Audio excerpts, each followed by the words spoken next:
Damn. She wouldn't be able to give him the picture herself. Expecting this might be the case, she turned around to locate the funeral director. A serious-looking man in a dour suit stood in the lobby, surveying the crowd. He had to be her man.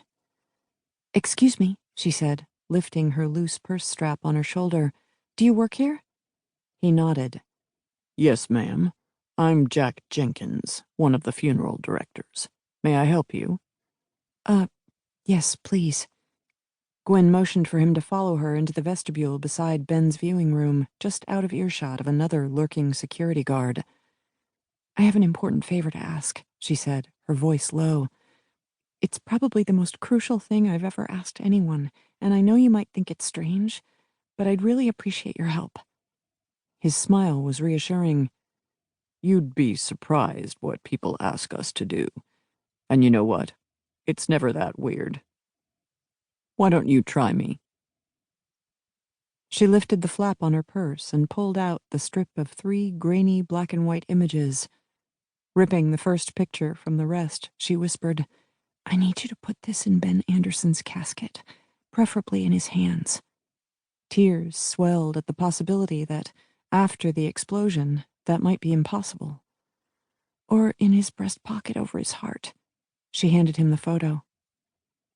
The funeral director's eyes softened as he glanced at the tiny, bean-shaped fetus. I understand. It's not a strange request. In fact, it's very sweet. He tucked the picture in his jacket.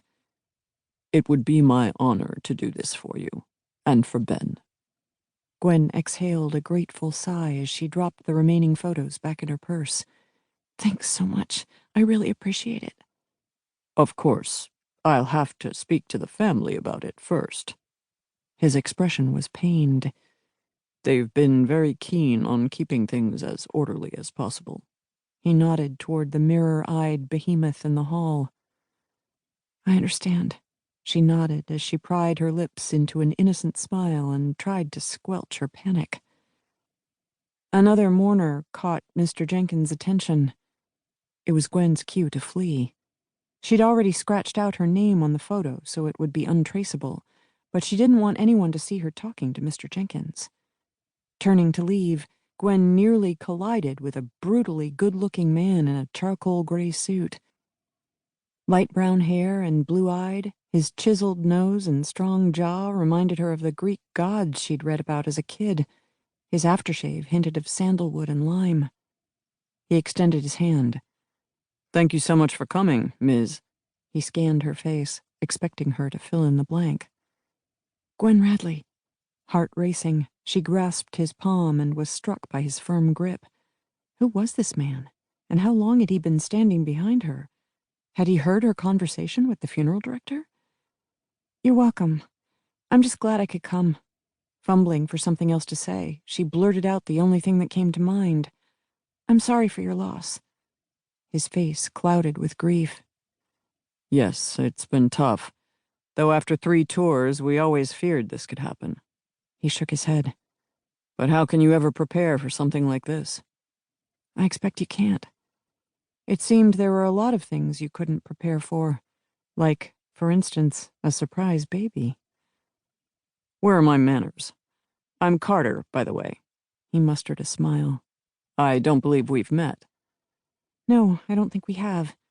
Of course they'd never crossed paths. She'd only known Ben a few weeks before he'd returned to duty. How did you know Ben? She decided to stick to the basics. He didn't need to know the rest.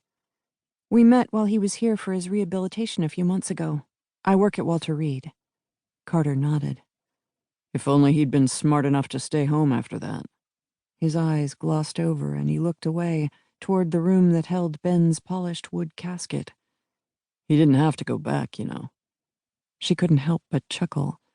Despite only knowing Ben Anderson a short while, there was one thing she knew with absolute certainty. He was committed to being a soldier. The army was his calling, a part of his soul, and he never shied away from a fight. There was no talking him out of it. He wanted to go back. Carter laughed, easing his deep frown lines. Yeah, he was a stubborn SOB.